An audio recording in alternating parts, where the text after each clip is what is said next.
For the first part of our project on Edward Gorey's Girl with an Umbrella, we need to take a piece of newspaper and we're going to cut it. It doesn't matter if this side's perfect or not. And you can cut it so it's in the shape of a building. So if you want to add little notches here and there so it looks like brick sticking out, you can. Don't do it on both sides, just one side is fine. Then I take my newspaper and I'm lining it up with the corner of my project, making sure the side's covered and it goes clear down to the bottom. And we're going to use some masking tape to tape this thing down.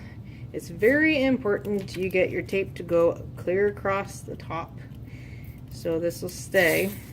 So what we're doing is, this process is called masking. We're covering up part of your painting so that that part cannot get anything messy on it when we get to the next step.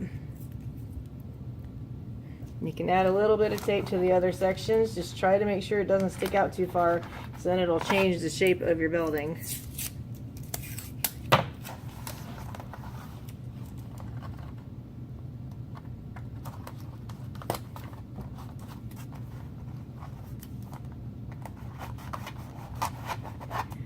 Once that's done, we need some kind of masking in the middle of the canvas, that way we can block it for a person that's floating down to the ground, or maybe they're floating up through whatever we're creating. So same thing, take the newspaper. This time if you need to, you can draw the shape. Like if I have someone floating on an umbrella, I'll make an umbrella like shape and cut it. I'm not worried about the rest of their body right now, just cutting the umbrella like shape, chopping the side off. I'm making sure this is also staying very long to block the entire area from the top of the umbrella all the way down in the bottom of the canvas. And just like we did the first time, take some tape and tape it down. And since this is curved and not straight, you have to take the tape and kind of curve it as you go when you're attaching it to the canvas. So rip off a piece, stick it down, curve it around,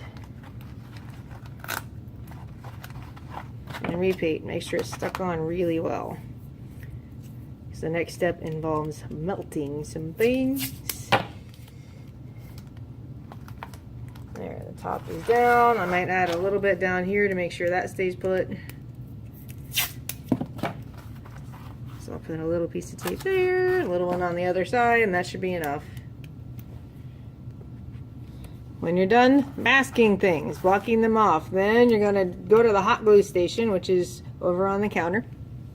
And I've got the crayons organized by color group. So these are warm, these are cool, these are neutral. So if you want to stick with one color group and glue them across the top of your canvas, that's fine. If you want to do it like a rainbow, you can. If you want to try to mix it up, that's okay too. Just remember, if you mix them up, they might melt together and make some colors that you don't like. So I will take my glue gun and work in little bits at a time. Just going to put a couple lines of glue pretty close to the top and pick the crayons that I want and stick them in it. And try not to touch the glue. It's called hot glue for a reason. And then repeat. Couple lines of glue and then stick in more crayons. And I have the entire top of the canvas covered with crayons. They're all going vertically, and I tried to keep them pretty level up here towards the top, so there's less white of the canvas showing. Once they're all glued down, then next you go to our melting station.